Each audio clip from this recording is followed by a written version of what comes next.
selaku dosen pengampu mata kuliah analisis laporan keuangan dan teman-teman semua.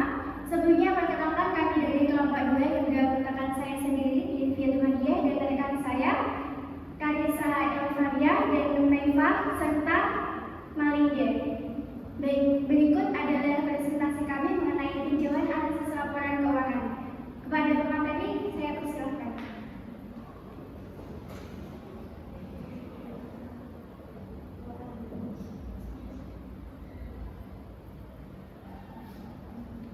Pengantar analisis bisnis. Analisis laporan keuangan merupakan bagian dari analisis bisnis. Analisis bisnis adalah evaluasi prospek dan risiko perusahaan untuk tujuan pengambilan keputusan bisnis. Keputusan bisnis ini mencakup penilaian ekuitas dan utang, penilaian risiko kredit, prediksi pendapatan, pengujian audit, negosiasi kompensasi, dan banyak lagi keputusan. Analisis bisnis membantu dalam membuat keputusan yang tepat dengan membantu menyusun tugas pengambilan keputusan melalui evaluasi lingkungan bisnis perusahaan, strateginya, dan posisi serta kinerja keuangannya.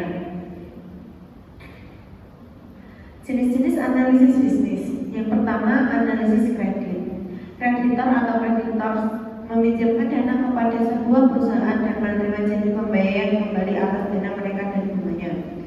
Jenis kreditor terbagi dua jenis, yaitu kreditor dagang dan kreditor non-dagang. Yang pertama, kreditor non-dagang atau operatif kreditor mengirimkan barang atau jasa kepada perusahaan dan mengharapkan pembayaran dalam waktu tertentu. Biasanya berkisar antara 30 sampai 60 hari dengan pemberian diskon untuk pembayaran lebih awal. Kreditor non-dagang atau non-kreditor atau debtor menyediakan pendanaan kepada perusahaan dan menerima janji. Biasanya tertulis atas pembayaran dengan bunga atau eksplisit atau implisit pada tanggal tertentu di masa depan. Yang kedua, analisis ekuitas. Investor ekuitas atau equity investor menyediakan dana kepada perusahaan sebagai balasan atas risiko dan imbalan kepemilikan. Strategi investasi aktif dalam analisis ekuitas sebagai berikut. A. Analisis teknis atau technical analysis atau charting, yaitu mencari pola dalam sejarah harga atau volume sebuah saham untuk memprediksi pergerakan harga saham di masa depan. B. Analisis fundamental. Fundamental analysis merupakan proses menentukan nilai perusahaan dengan analisis dan menginterpretasikan faktor-faktor kunci untuk ekonomi, industri, dan perusahaan. Kegunaan lain analisis bisnis. Yang pertama, manajer memberikan petunjuk tentang perubahan strategi dalam kegiatan operasional, investasi, dan pendanaan perusahaan. Yang kedua, merger, akuisisi, dan divestasi untuk mengidentifikasi target potensi dan menentukan apakah akan ada tambahan nilai. Yang ketiga, manajemen keuangan membantu manajer untuk menilai dampak keputusan keuangan terhadap profitabilitas atau resikonya. Yang keempat, direktur untuk melindungi kepentingan pemegang saham. Yang kelima, regulator pembuat peraturan untuk mengaudit laporan pajak dan memeriksa kewajaran jumlah yang dilaporkan. Yang keenam, serikat kerja berguna bagi serikat kerja dalam negosiasi tawar-menawar kolektif. Yang ketujuh, pelanggan untuk menentukan profitabilitas pemasok bersamaan dengan estimasi keuntungan pemasok. Komponen analisis yang ada pada di gambar tersebut. Yang pertama, analisis lingkungan bisnis dan strategi. Terdapat dua analisis industri dan analisis strategi. Yang pertama, analisis industri merupakan langkah pertama dalam prospek dan struktur industri karena hal tersebut akan menentukan profitabilitas perusahaan. Yang kedua, analisis strategi merupakan evaluasi atas keputusan bisnis perusahaan dan keberhasilan perusahaan membangun keunggulan kompetitifnya. Yang kedua, analisis akuntansi. Analisis akuntansi atau accounting analysis merupakan proses evaluasi sejauh mana akuntansi perusahaan mencerminkan realitas ekonomi. Yang ketiga, analisis keuangan.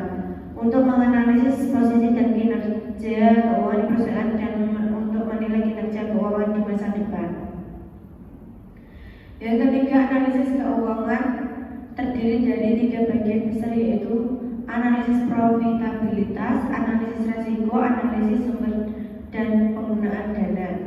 Yang keempat, analisis prospektif merupakan peramalan hasil di masa depan, biasanya laba, arus kas, atau keduanya. Output dari analisis prospektif adalah hasil yang diharapkan expected payoff, di mana masa depan yang digunakan untuk mengestimasi nilai perusahaan. Yang kelima, valuasi, proses mengubah ramalan hasil di masa depan menjadi estimasi nilai perusahaan. Yang keenam, analisis laporan keuangan dan analisis bisnis.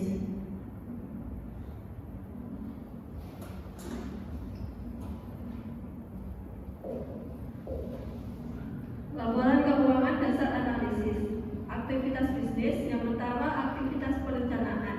Rencana bisnis membantu manajer untuk memusatkan usaha mereka dan mengidentifikasi kesempatan dan rintangan yang diharapkan. Kedua, aktivitas pendanaan. Aktivitas pendanaan adalah metode yang digunakan perusahaan untuk mendapatkan uang untuk membayari kebutuhannya. Terdapat 2 sumber pendanaan, yaitu yang pertama investor ekuitas atau pemegang saham, yang kedua kreditor atau pemberi pinjaman. Yang ketiga, aktivitas investasi. Mengacu pada pengolahan dan pemeliharaan investasi dengan tujuan menjual produk dan menyediakan jasa, dan untuk tujuan menginvestasikan kelebihan kas, biasanya dalam bentuk aktivitas operasi, yaitu bangunan, peralatan, hak paten, persediaan modal manusia, karyawan, dan manajer sistem informasi. Dan aktivitas keuangan dalam bentuk efek seperti saham, ekuitas perusahaan lain, obligasi, dan reksadana. Yang keempat, aktivitas operasi. Aktivitas operasi melibatkan 5 komponen, yaitu penelitian dan pembangunan, pembelian produksi, pemasaran, dan administrasi. Laporan keuangan mencerminkan aktivitas bisnis. Yang pertama, tanda atau laporan posisi keuangan atau balance sheet bersama akuntansi adalah dasar dari sistem akuntansi. Dengan kata lain, aset sama dengan liabilitas tambah ekuitas.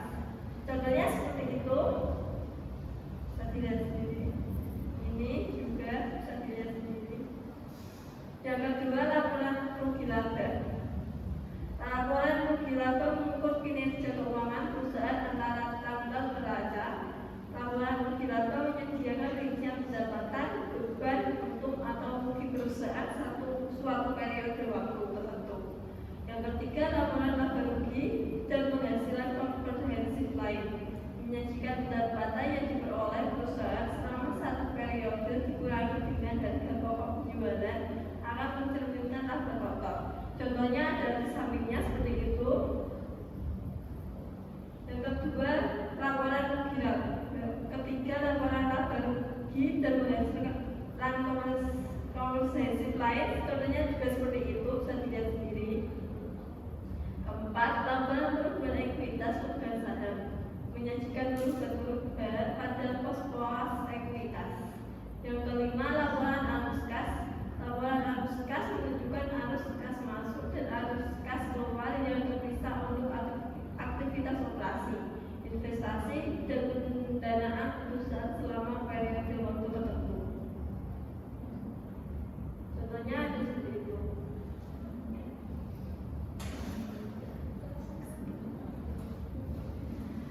Jadi kesimpulannya, di sini analisis laporan keuangan adalah bagian penting dan tidak terpisahkan dari analisis bisnis, di mana analisis bisnis merupakan analisis atas prospek dan risiko perusahaan untuk kepentingan pengambilan keputusan bisnis dengan mengevaluasi informasi yang tersedia tentang situasi keuangan perusahaan, manajemen, rencana dan strateginya, serta lingkungan bisnis. Analisis laporan keuangan banyak digunakan oleh berbagai lapisan jabatan dalam perusahaan, karena setiap analisis komponen berpengaruh dalam aktivitas bisnis, serta laporan keuangan